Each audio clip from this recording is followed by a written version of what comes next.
سورہ یاسین کی ایک بہت ہی پیاری آیت ہے، سلام قولا من رب الرحیم۔ یہ آیت بڑی باکمال ہے،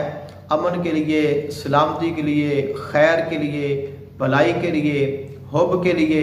تسخیر کے لیے، تسخیر خلق کے لیے، تسخیر القلوب کے لیے، تسخیر حمزات کے لیے۔ دنیا کا کوئی ایسا کام نہیں ہے آپ کی حفاظت کے لیے،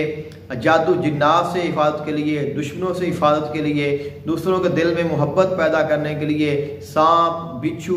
زہریلے جانوروں کے ڈنک سے ان کی حفاظت کے لیے اور ان کے اثرات زائل کرنے کے لیے اس آیت کو پڑھا جاتا ہے۔ اور یہ آیت جس مقصد کے لیے بھی پڑھی جاتی ہے، اللہ تعالیٰ وہ مقصد ہی ہے وہ پورا فرما دیتا ہے۔ تو آپ اس آیت کو لازم پکڑیں۔ اب اس کے جو وظائف مختلف بیان کیے جاتے ہیں، کوئی اس کے جو ہے روزانہ 100 مرتبہ بتاتا ہے، کوئی اس کو روزانہ 313 مرتبہ بتاتا ہے، کوئی اس کو 800 چند اوپر 818 مرتبہ بتاتا ہے، کوئی اس کو روزانہ 1100 مرتبہ بتاتا ہے، اور کوئی اس کو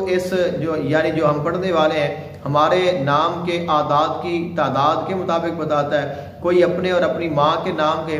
اعداد کی تعداد کے مطابق بتاتا ہے۔ اور صحیح اس کی جو زکوٰۃ ہے کسی بھی طرح آپ اس کو پڑھیں گے تو آپ اس کا کامل فائدہ ہوگا اور اس کی برکات آپ کو حاصل ہوں گی۔ تو اگر آپ کامل چاہتے ہیں کہ میں اس کی زکوٰۃ ادا کروں تو آپ نے 1.25 لاکھ کی تعداد پوری کرنی ہے۔ تو اگر آپ اس کو 1.25 لاکھ مرتبہ 10 دنوں میں، یا آپ اس کو 11 دنوں میں یا 12 دنوں میں، جیسے 10 محرم الحرام کے پہلے دن ہے ان میں آپ پڑھ لیں، یا پھر آپ جو ہے وہ 12 یا ربیع الاول شریف جب آئے تو آپ 12 دنوں میں آپ اس کی زکوٰۃ 1.25 لاکھ مرتبہ کر لیں، یا جب ماہ جمادی الثانی آئے جو حضور غوث پاک رضی اللہ تعالیٰ عنہ کا ماہ مبارک ہے تو اس میں آپ 11 دنوں میں 1.25 لاکھ کی تعداد پوری کر لیں، یا پھر آپ اس کو 40 دنوں میں اس کی زکوٰۃ جو ہے 1.25 لاکھ پوری کر لیں تو انشاءاللہ آپ اس کے عامل ہو جائیں گے۔ پھر آپ جس مقصد کے لیے بھی اس کو پڑھیں گے اللہ تعالیٰ وہ آپ کا مقصد پورا کرے گا، یعنی اس کے ساتھ آپ کی حفاظت ہوتی ہے، آپ کو امن ملتا ہے، سلامتی ملتی ہے، خیر ملتی ہے، بھلائی ملتی ہے۔ آپ کے جو دشمن ہیں وہ آپ کو نقصان نہیں دیتے بلکہ دشمن دوست بن جاتے ہیں، جو آپ کے مخالف ہے وہ آپ کو سپورٹ کرنا شروع کر دیتے ہیں، جتنے بھی آپ کے مسائل ہیں وہ حل ہو جاتے ہیں، کیونکہ اصل میں یہ اللہ تعالیٰ کی طرف سے سلام ہے اور یہ اسم اعظم ہے، سلام قولا من رب الرحیم۔ یہ سورہ یاسین کا دل ہے۔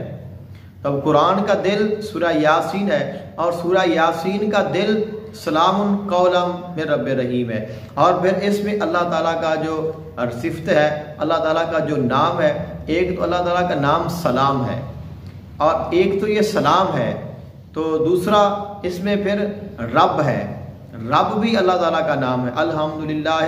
رب العالمین۔ پھر اس میں رحمان ہے، الرحمن الرحیم، سلام قولا من رب الرحیم، تو اللہ تعالیٰ کا نام رحیم اس میں شامل ہے، تو اس کو اسم اعظم کہا گیا ہے، یعنی آپ اس کو پڑھ کر جو دعا کریں گے اللہ تعالیٰ آپ کی دعا کو قبول فرمائے گا۔ تو اس اسم کو آپ اپنے ورد میں لائیں اور اس کو پڑھیں، کم از کم جتنا ہو سکتا ہے اس کو آپ پڑھیں، اس کے لیے آپ کو جو ہے وہ بہت فائدہ حاصل ہوگا اور بہت زیادہ آپ کو اس کی برکات حاصل ہوں گی۔